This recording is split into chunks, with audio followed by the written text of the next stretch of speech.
Welcome to Sober.Coffee, a weekly coffee chat sharing experience, strength, and hope for anyone on the sober road to recovery. You can download Sober.Coffee weekly on all podcast platforms and check us out on Instagram at Sober.Coffee Podcast and on Twitter at Sober.Coffee Pod. To learn more about us and to help support these sessions, visit online at Sober.Coffee. Here are your hosts, two guys on their own path to recovery, Mike and Glenn. Let's join them at the coffee shop. I'm Mike. I'm Glenn. There we go. Goofballs. Thank you for joining us. Yeah. Hey, welcome to the coffee shop. Yeah, welcome back to the coffee shop, Glenn. Good to see you again. You know, I'm not drinking coffee tonight.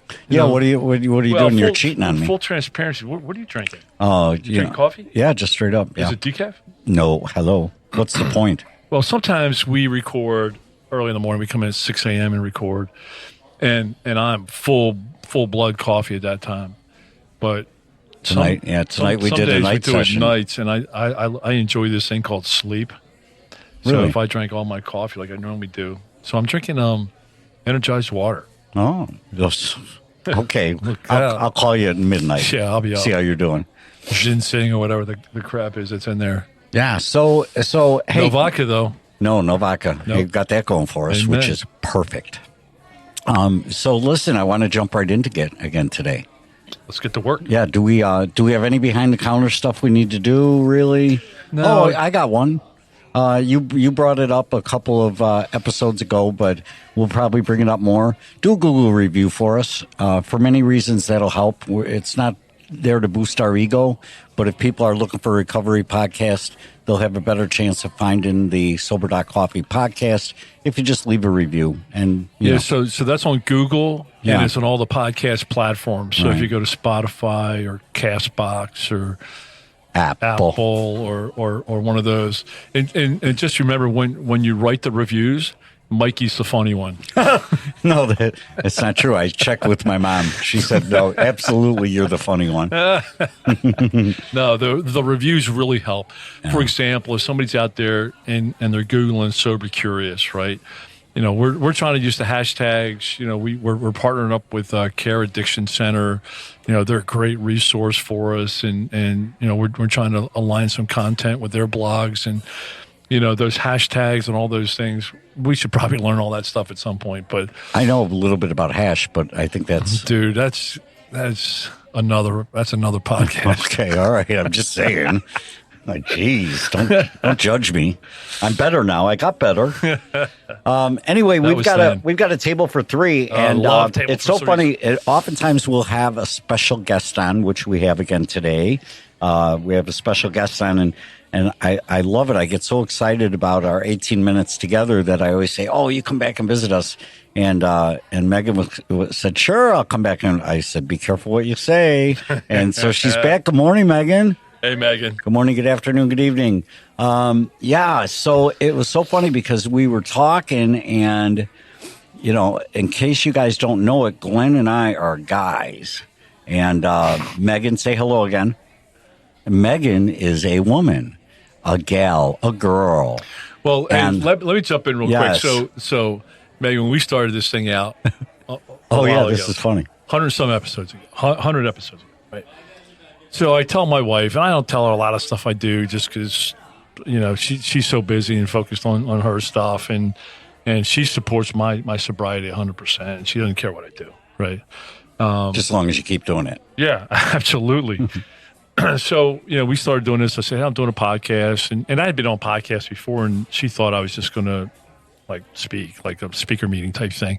And I'm like, no, Mikey and I are going to start one. And she's like, what? So I said, hey, it's just a coffee shop, casual chats about sobriety, sharing experience, strength, and hope with folks on the sober path. And she goes, you and Mikey? She goes, nobody's going to listen to you two. She goes, look, you need some women on there. She said, nobody's going to listen to two guys just talk about sobriety. You need some women. Right. And so we immediately listened to her, and, you know, of course we did. Yeah, we've had many women as guests, right. and really, you know, contributors, you know, to the show, and you did a recent episode and loved it on about service. Yeah, that was good stuff. Just loved it, yeah. and so welcome back. Yeah. So, what the topic we thought we'd talk about, if it's okay with you, is women in sobriety. Not to be confused with women for sobriety, which is an AA alternative. This is just in general, the challenges. Ladies getting sober. Ladies getting sober. I like that. That's even better. That'll be our episode name. It's too confusing with the other one. Somebody's going to go to some website and find them. And then we'll get sued. Right. Again. So just kind of, I thought it'd be fun to kind of share your journey a little bit and how you overcame, because look, my experience, I walked into an AA meeting and I'm a older guy, and guess what? I felt right at home because there was a bunch of older guys there. Right. And I could catch the similarities in their story and I just really connected with them and engaged, and I often felt that there was probably a greater challenge when it came to women walking through the doors, where it's 80%, 90%, men. So, Is it an issue, or am I overthinking it? Well, I think because of when I came in about almost 9 years ago, I was lucky because the fellowship that we go to has had 3 women's meetings a week. Mm-hmm. And so when I was in counseling before I came into sobriety, and my counselor said, you should go to AA, why don't you try some women's meetings? Mm-hmm. So that's where I started off, was at women's meetings. Mm-hmm. And I didn't attend a co-ed mixed meeting for almost 2 years. Wow. It was my sponsor who said, hey, I think you should try a mixed meeting. Mm-hmm. Meet me Tuesday night at this church. And we went. And I have to say that I saw a side of men that I'd never seen before. Right. I had not often seen men sharing, being emotional. Feelings. Yeah. Authentic. Yeah. Real. Tears. True. Real. I like that word, real. Yeah. And there were differences of what affected the men as compared to me. I so often heard men talk about road rage, which was something I didn't really suffer from, but I didn't have to travel to and from work every day either. Right, sure. How you doing with that now? My road rage and traveling. Road rage isn't something that's ever bothered me too much, though I have gotten the finger many a time. Hey, I was waving to you. I was waving to you. No, you're giving it. Thanks, Mike. Thanks. But so and a weight of responsibility. I would hear that often from the men, of this weight of responsibility they felt for their families. Mm-hmm. And it was very eye-opening to me. But a lot of the women I know who were about 20 years sober or so when I came in, they would talk about going to meetings and they'd be the only woman in the room. Mm. And that oftentimes the women met in homes when the men's would go to the meetings. The women's would meet at home meetings. So I feel super blessed that I came in at a time where I had the choice. I could go to women's meetings, which was a very intimate experience, and where I met a lot of sober women who were amazing examples to me in sobriety. And then I could go to men's meetings, and it really, I think, helped to give me an appreciation for my brothers and my husband and my father in a way that maybe I hadn't even thought of before. Because, alcoholics, self-centered, right? And I was only thinking about myself a lot. So I think it can be a little intimidating for some women, if they come into a meeting with maybe 10 guys and 2 girls. But once they sit down and listen to what the men have to say, I think that all goes out the window because we all suffer. Yeah, and that's the thing. I've not gone to a women's meeting. You might be shocked to hear that. And I've also tried, and they will not let me in. I've also not gone to a men's only meeting. I always go to co-ed meetings, but I got to tell you, in my years, that I have, I've learned so much from women in this program. I mean, again, it's a different approach, or it comes from a different place, but I've learned so much, and I'm really grateful that we have this co-ed kind of mixed thing going on here. Yeah. I hear a lot from the men in the rooms that they, I often hear that they didn't think they had a problem. Mm-hmm. But more often I hear with the women, they knew they were alcoholics, but they just didn't know how to do anything else, know? And, I don't know if that's just a purely masculine thing, but I hear that often. And the reason, the work and drinking after work is so much more of a male thing, especially the tradesmen. So many tradesmen we see in there. And it was drinking before, during, and after work for some guys. Right.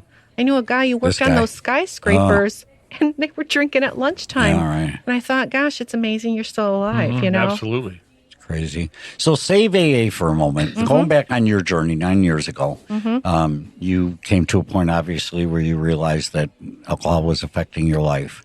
What made you go the AA route, or did you go other routes? I'm just kind of trying to get to the challenge of that you might have faced then. Yeah, I the first person I admitted I had a problem to was my doctor when she confronted me about my liver function tests, and she put me in touch with a counselor, and I went to a counselor for a year, and she helped me with so many things, but not my drinking. She would give me suggestions to control my drinking. Don't drink until 5. Only try to have so many drinks. 5 a.m. or 5 p.m.? I'm just checking. But I wasn't willing to take any of those suggestions. I wasn't willing to try to control my drinking. And after a year of counseling and making no progress with my drinking, she suggested I go into AA. And she said, you like to research. Go online and research. And that's what I did. I did too. I did the same thing. I thought there's got to be answers. And the one common thread was that people found the solution in the rooms of Alcoholics Anonymous. And I just couldn't argue with the statistics of my research. Yeah. I mean, I read something from the big book online. I don't remember what it is now, but it just hit me. It just hit me right in the heart. And I thought, geez, that's me. Right. They're talking about me and how I drink and how I feel. Right. And for me, it was the idea of like, I have a choice. Do I want to try to get sober and not drink, or die drinking? Dying drinking seemed a lot easier than trying to get sober. I was okay and live. with it. Right. Right. So are there any special challenges? Like, I mean, I've talked to some women and hey, as we all know, primarily men stick with men and women stick with women, right? But I have 3 female phone numbers from AA, right? And I've talked to some of them, and some of them are like, hey, it's a challenge coming into the room when I'm the only woman and there's a bunch of guys. Were there any other like gender specific challenges that maybe getting the message out there for guys could help more women come in or feel comfortable? Yeah, good point. Yeah, I'm not sure. Yeah.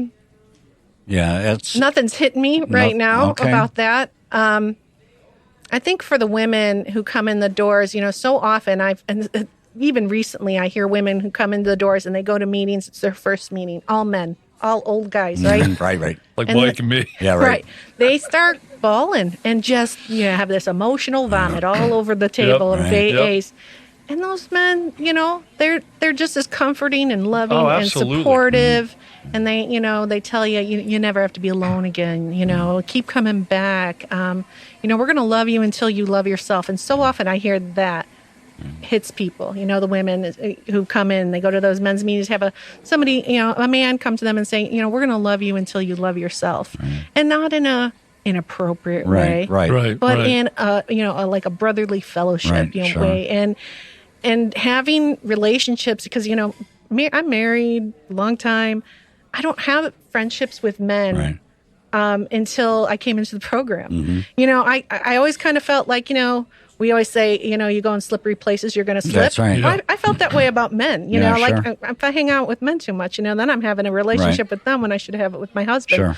But when it comes to AA, it's not about that at all. No. It's about carrying the message, and it's about support, and it's about having this amazing connection with our higher power that we're just so excited about and excited to share with other people, man, woman, child. It doesn't matter. Right. But still, there's some guardrails that I set up. I mean, even with the 3 phone numbers I have, my wife knows them all. She's met them all. I mean, I'm smart enough to build guardrails. Yep, which is smart, right? Yeah. Not to be confused with the Smart Recovery Program. But we're pro sobriety here. So I guess one of the objectives I had is 9 years ago, you want to head down to a path of recovery. It's life or death for you. And what would you say to the girl who's 9 years behind you, who's maybe a little afraid that she maybe even stepped into a meeting and it was all guys, and she's like, I'm just never going to connect here, or whatever. What would you say? What would you say to that girl 9 years behind you? I'd say don't compare yourself out of the rooms.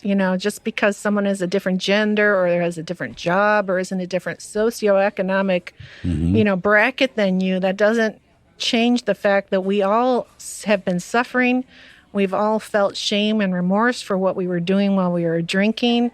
And if you sit around these tables and take the suggestions of the people with good sobriety, then you're going to have good sobriety. Right. It doesn't matter if it's a man or a woman. In fact, service work is a big part of my program. We talked about that before. And it was a man, when I went to that co-ed meeting, one of the men who had originally started the meeting came up to me afterwards and he said, I think you would be a really good secretary. Why don't you stay for the business meeting and be our secretary? And then he said, how about you come and speak at a breakfast for me a few months later? And he kept pulling me in and pulling me in.